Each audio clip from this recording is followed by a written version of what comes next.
Bismillahirrahmanirrahim.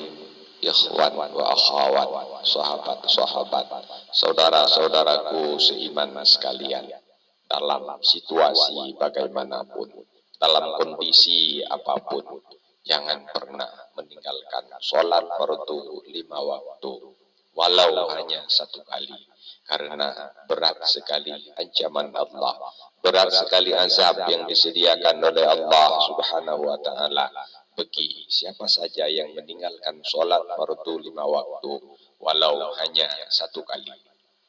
Disebutkan dalam sebuah riwayat bahwa Rasulullah Sallallahu Alaihi Wasallam bersabda, "Man taraka sholatan hatta mata waqtuha musiba finnari uquba."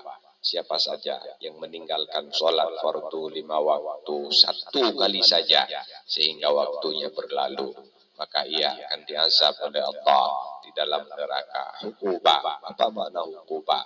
Selama 80 tahun.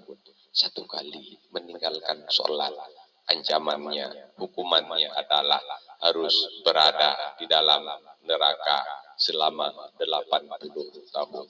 Sanggupkah kita berada dalam siksaan, berada di dalam azab yang begitu pedih dalam waktu yang begitu lama? Tidak mungkin kita mampu untuk menahan panasnya neraka selama 80 tahun. Karena demikian, jangan pernah meninggalkan sholat fardu 5 waktu. Wallahu a'lam bishawab. Walhamdulillahi rabbil alamin.